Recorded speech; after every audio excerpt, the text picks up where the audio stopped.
talk about Nioh for a second. Right. Let's go back on to Nioh. Because, dude, like, I'm totally loving Nioh so much right now. Like, I've put a lot of time into it. A lot of it on live stream. You should check us out on twitch.tv/TheZeroReview. I think Dave's actually on right now. Streaming something. He's streaming right now. But no, Nioh is awesome. Yeah. Like I've heard of a lot of complaints about its difficulty, which we'll get into a little bit later in the podcast, foreshadowing.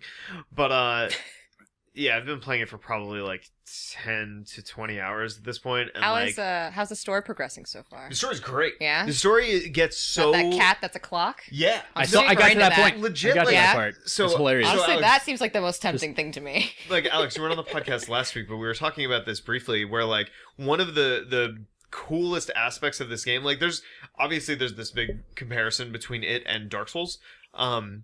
But I don't even know what this game is, honestly. It's like Dark Souls. It's like Samurai Dark Souls, but way deeper, way more complex, a lot more like guys, like okay, lateral. Okay, movement. I'm with you now. Right, I was like Neo. I don't know why I was thinking like Neo. I was talking about Keanu so much. So I was like, Matrix is coming out with a new like game. Matrix, but I was like, okay, Neo. All right, I'm with you now. Okay.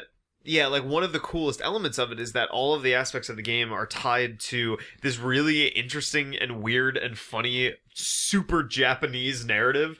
That's really awesome. It's got talking cats and all kinds of weird shit going on. Like, it's super fun, but like, I'm just really loving the progression curve of it. Like when I started playing, I was kind of like there are so many things to think about. Like, I'm getting a new piece of armor every 5 seconds. Like, what the heck is going on here? And the armor looks dope. The armor looks so cool. Super cool. But like once you start like there's finding like blood splatters and like once you start finding like the trajectory that you want to take, like what weapon sets you want, and like you start investing heavily into that weapon style and stuff, like it's so cool. Like, yeah.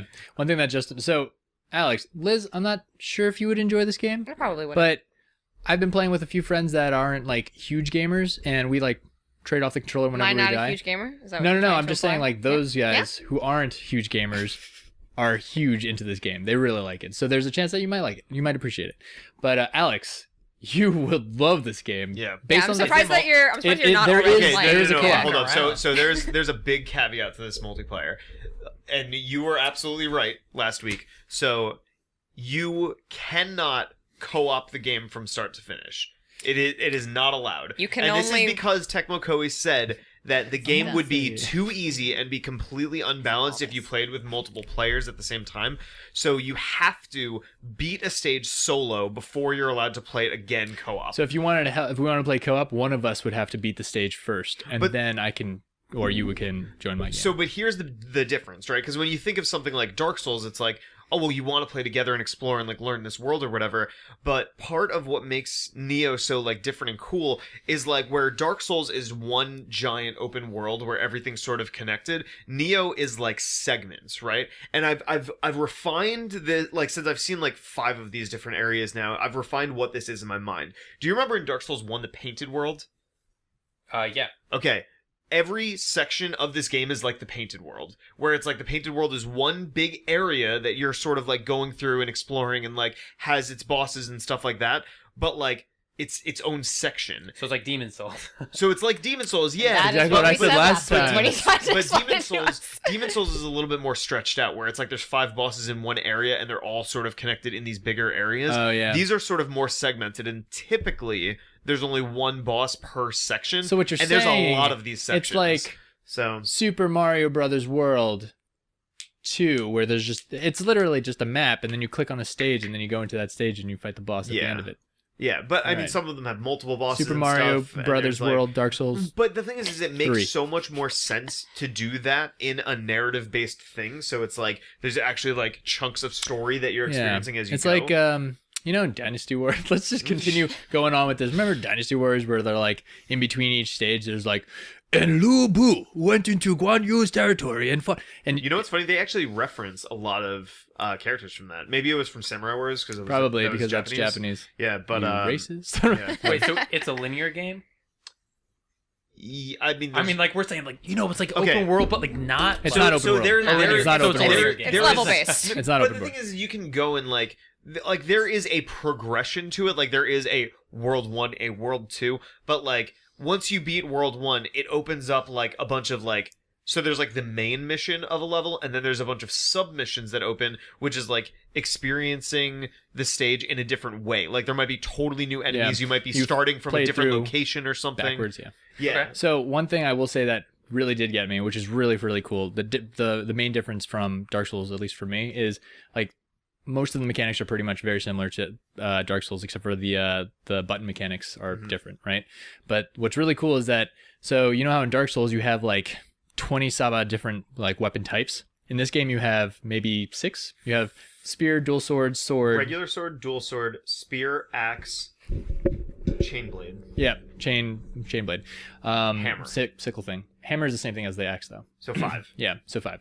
What's cool about it though is depending on what stats you pump points into, will actually increase your like familiarity with that like weapon, and then you get new like techniques. Well, familiarity is its own thing. Right, sorry. Affinity. So there's like I'm totally, we're getting like real I deep. think this is I think this is really cool though. So it's like a certain weapon type, like you can progress your like ability with a certain weapon. So like let's say like I started the game and I'm using regular swords and spears. Like that's like the moveset that I chose to like expand, right? Right. And like in something like Dark Souls, when you start out, you basically have your whole moveset just right off the rip. Like you have parries and special attacks and whatever.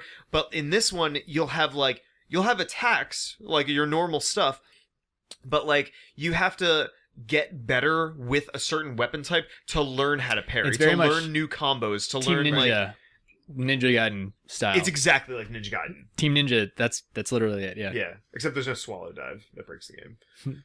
Swallow dive. You're so mature, Justin. There's going to be a Ninja Gaiden fan listening to this podcast that's like, fuck yeah, Justin, anyway, swallow dive. Yeah, you get really far into like, it's kind of like skill trees.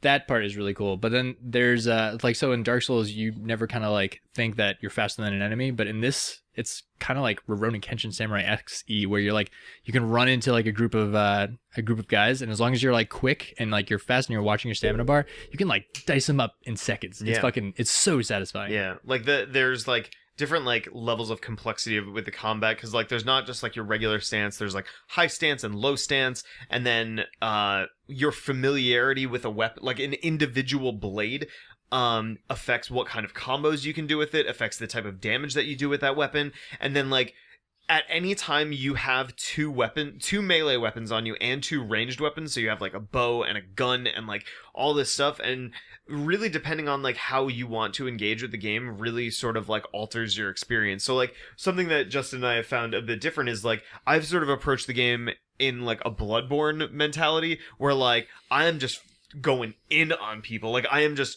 totally in your face, fucking people up, dodging like crazy, and then and it's funny because like who is it, like Indalia the streamers actually mentioned when I was playing and streaming, they're like, you're like, you and Justin are like yin and yang. Like I play like I'm walking and then I'll like slowly rip out my swords and then I start charging at people, but he's just like, dude, and he just dashes directly into people and he just keeps going. He's a lot faster than I am. So you can totally change like careless. If you feel like blocking, like you don't necessarily have to block in the game ever, but like it all sort of like depends on how you feel like approaching the game and what weapons you use. It's basically Dark Souls on crack. That's basically it. There's like all of Dark Souls mechanics times 10. Plus the weapons, I mean, the enemies are like not forgiving. I would say the only comparison that I would make to Dark Souls is like the baseline. Like just how you fight is the same as Dark Souls, but the complexity is so much deeper. It's like, way deeper. There's so much more going on.